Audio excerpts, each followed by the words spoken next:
Ang sabi sa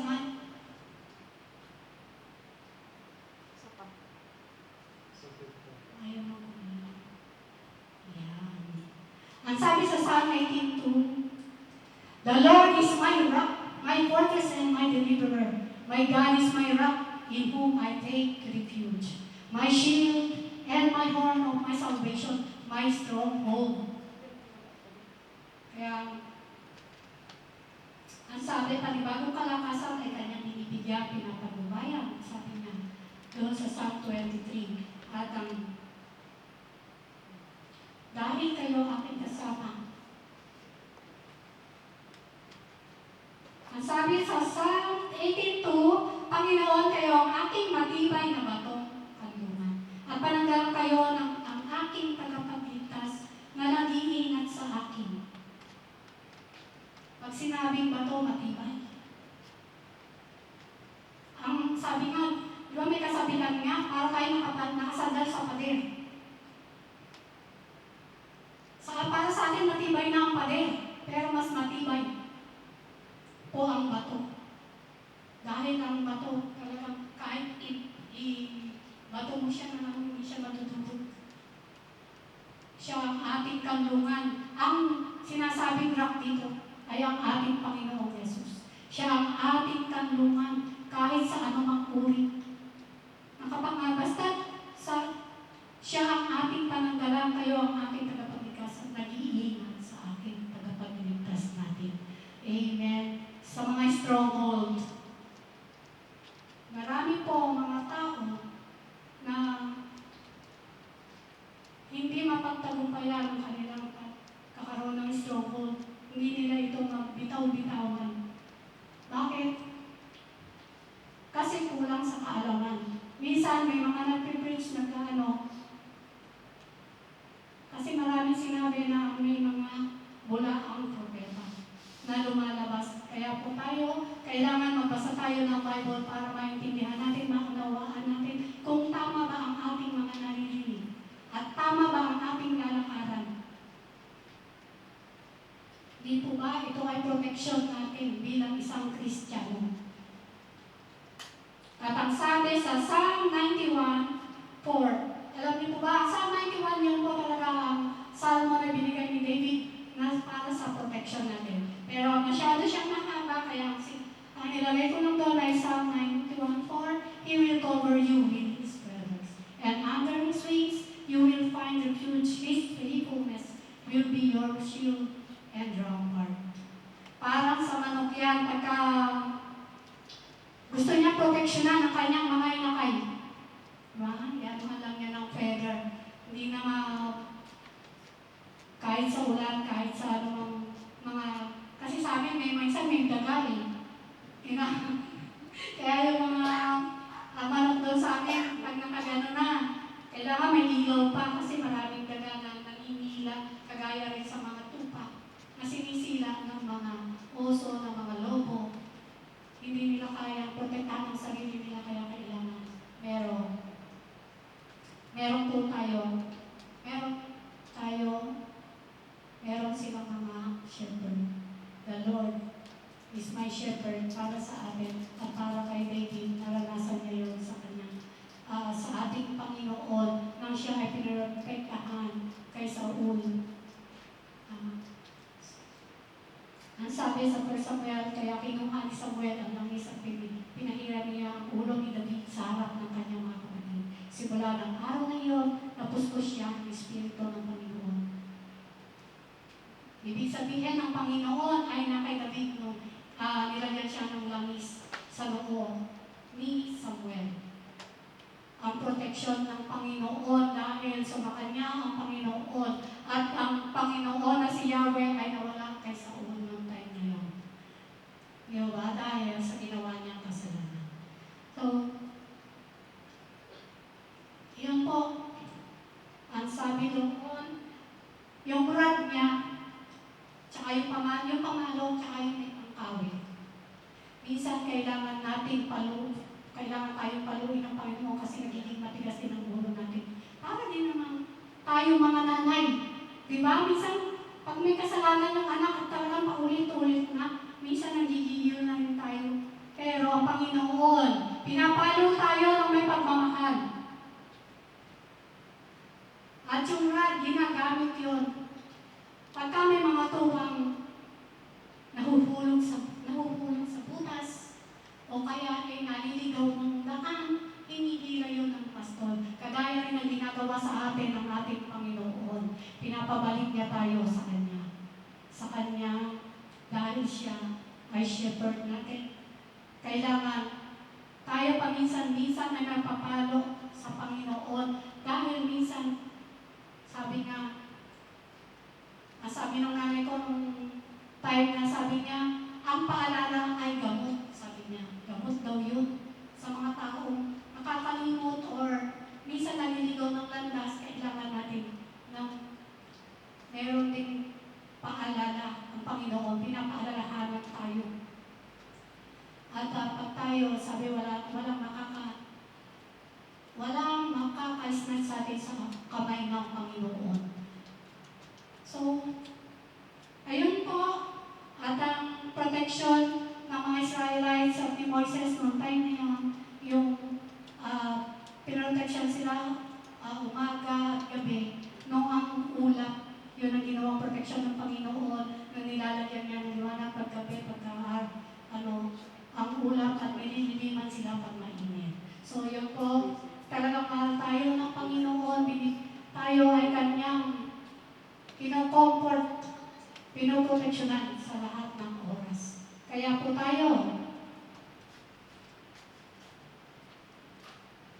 pag tayo ay nawala ng pastol, napakahirap mawala ng pastol kasi para tayo nakawala sa koral, sabi nga, kung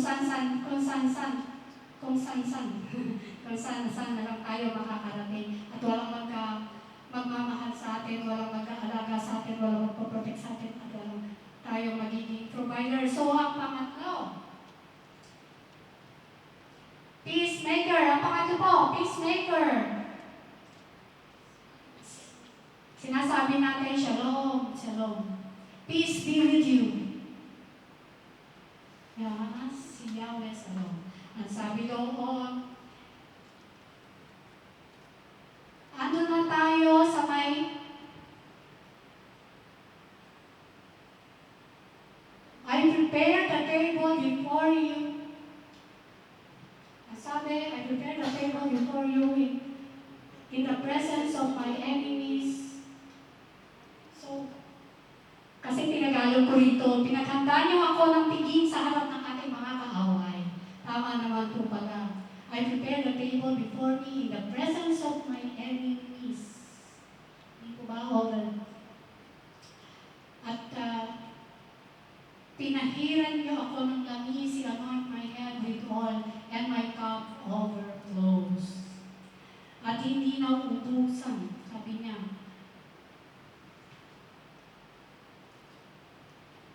Yun po ang aking pang-5. Kasi ang pang-6 ko po, yung sabi niya, surely goodness and mercy shall follow me all the days of my life, and I will dwell in the house of the Lord forever. Sabi ganon. Kaya ang peacemaker, sino po ang peacemaker natin? Ang ating Panginoong Jesus. Bakit?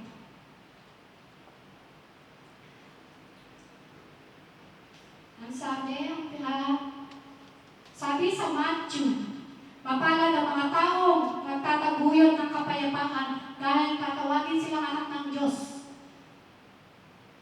Ito ay isang journey ng ating nag-prepare ang ating Panginoon ng piging.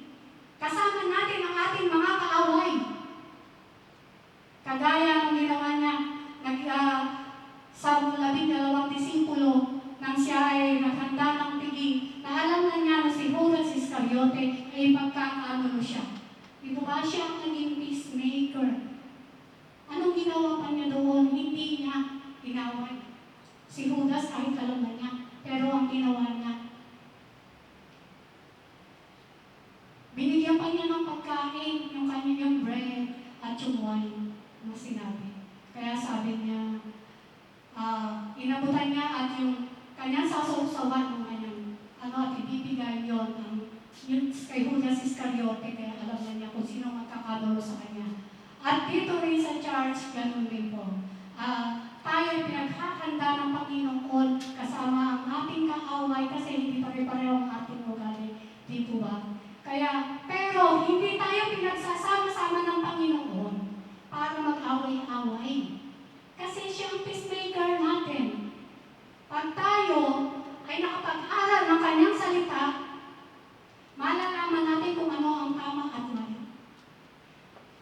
Bibigyan niya tayo ng buhay, ng kapayapaan, dahil ang ating Panginoong Jesucristo, siya ang prinsipe ng kapayapaan. Di po ba? Amen! So, yun po ang natin ngayong gabi.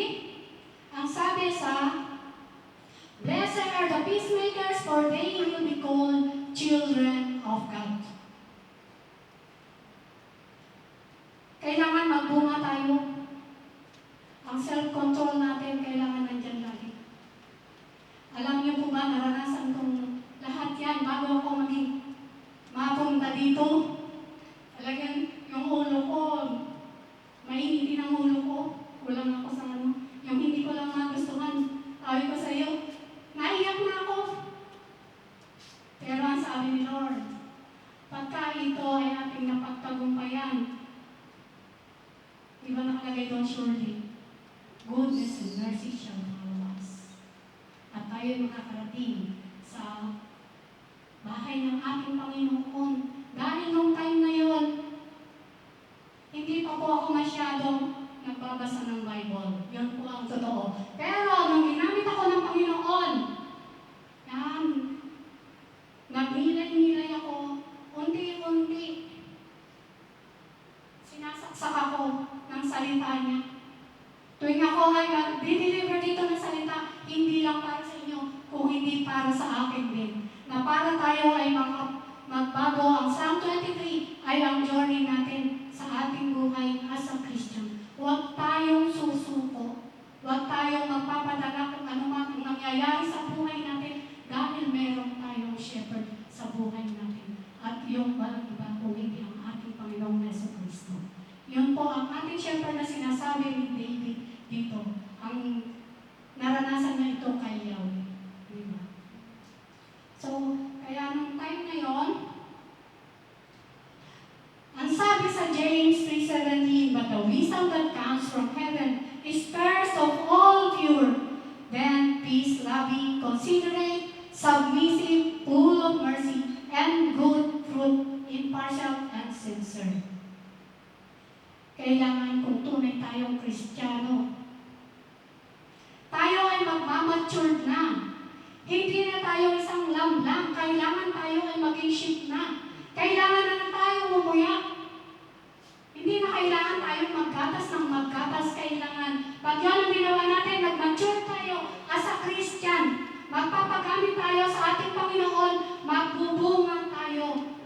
Alam natin kung ano ang fruit ng Holy Spirit sa atin dahil tayo ay may selyo ng Holy Spirit. Tayo ay nagbago na by water and Spirit. Tayo ay pwede nang magpagamit sa Panginoon. Magiging kagamit-gamit tayo ng Panginoon kapag tayo ay nalatawan natin ang lahat ng pagsubok sa ating buhay at matransform tayo as a Christian. Kailangan magpatuloy tayo sa ating pagiging Kristiyano. Mag-aral tayo ng salita ng Panginoon, isip natin siya. Yun po ba dahil siyang nagbibigay sa atin ng kaalaman. Siyang nagbibigay sa atin ng lahat. At ang miracle sa buhay natin ay magkakatotoo pag tinanggap natin na tayo ay may shepherd sa buhay natin. May shepherd po ba tayo sa buhay natin? Amen! At kilala po ba natin ang shepherd natin? Amen! At walang iba yun. Kung hindi ang ating Panginoong Jesucristo, the Lord is my shepherd. Kaya ang ating pangalan ay Jesus, our great shepherd. Dahil nararanasan natin ang kanyang pagpapala, Hindi lang pinansyal, pati spiritual. Siya ang nag-aalo sa atin sa lahat. At si Jonathan din, naging peacemaker ni David at ng kanyang ama. Diba? Dahil ang pagmamahal, kailangan tayo ay may pagmamahal sa ating puso, sa ating kapwa. Dahil pag wala nito, hindi natin kayang lakaran ang ating Panginoong Yesus sa buhay natin. Diba? Dahil ang Panginoon, meron siyang agape love. Walang katumbas na pagmamahal para sa atin. Na ito ay kailangan na natin iparanas sa iba dahil ito ay nararanasan natin sa ating Panginoong Yesus Kristo. So, ngayon po, natapos po tayo sa pangatlong topic natin, ay pangatlong points natin. Ang una ay ang Amen! Provider. At ang pangalawa? Protector. At ang pangatlo? Peacemaker. Wala na po? Amen. Nakikinig po talaga. So, praise God. Dahil ngayong gabi ay ang napag-aralan natin ang The Lord is my Shepherd. Ang Psalm 23 na sana ito ay makapagpabago sa ating buhay, makatransform sa ating buhay, na maranasan natin ang Psalm 23 sa ating buhay, na tayo ay lumakad sa Panginoon, na may shepherd sa buhay natin, at tayo ay magpagamit sa Panginoon dahil ito ang kanyang great commission. Amen po? Hindi tayo uupunan. Kailangan mag-aral din tayo para meron tayong kaalaman at ito ay makukuha lahat sa ating. Sa Bible natin, dahil ito ang salita ng Panginoon na nagbibigay buhay sa atin. Ito ang nagbibigay solusyon sa lahat ng ating problema sa buhay. Pag tayo ay nagbasa nito, kakausapin tayo ng Panginoon.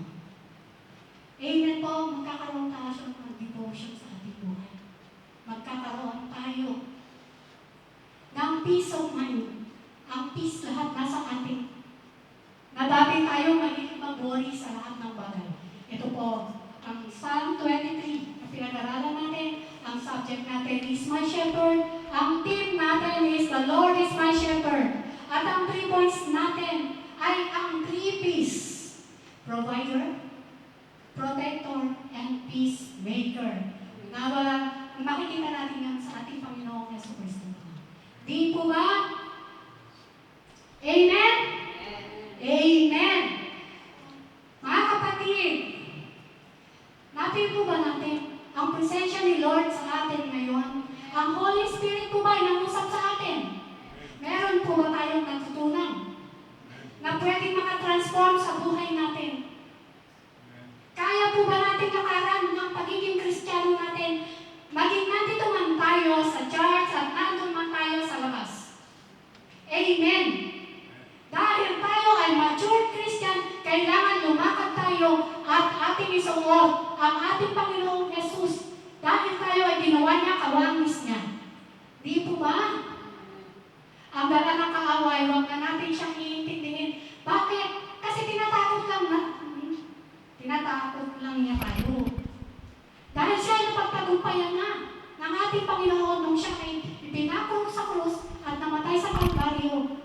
Tinapos niya ang lahat. Pati, nagabi niya pati si Satanas. Di po ba? Amen? Amen. So,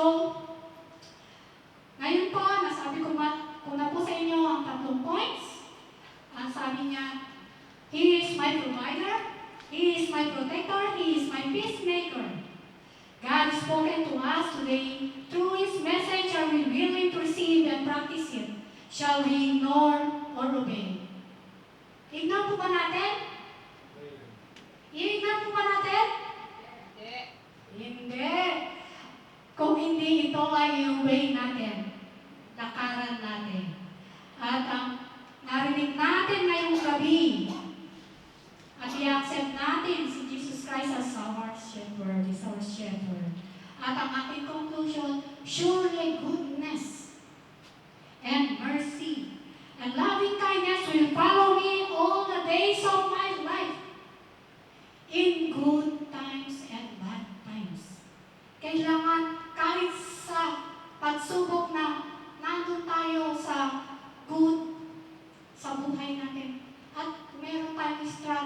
sa bad times ng buhay natin. Kailangan panghawakan natin, the Lord is my shepherd. Amen? Amen.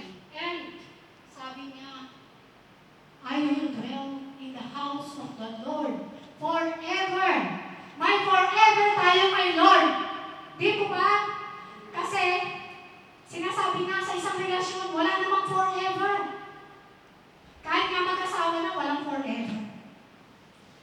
Matatagpuan lang natin ito kay Jesus Christ, ang forever natin. Amen! Kay Brother Marieto, meron silang forever.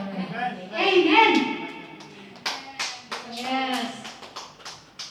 At ang sabi doon, this psalm remind us to remember the Lord is the beginning and the end.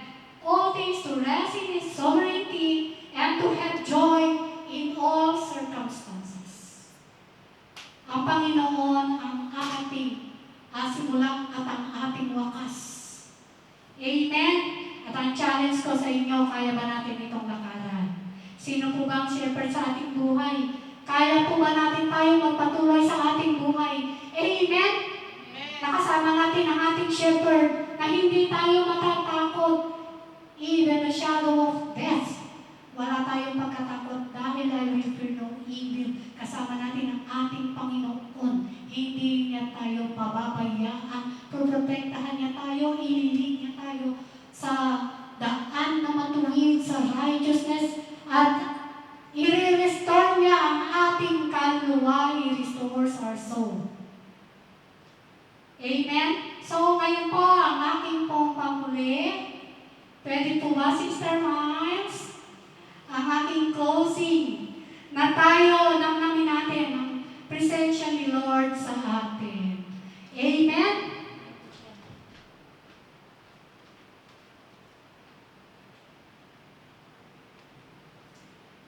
Nag-request po kay Mami Gemma, pero get well soon po, Mami Gemma, dahil siya may sakit. At ipoprovide ni Lord ang iyong kagalingan. Amen? So, ngayon po, namnamin po natin kung ano ang Psalm 23. At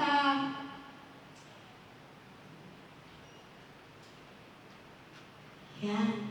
Kasi ang aking boses ay hindi pang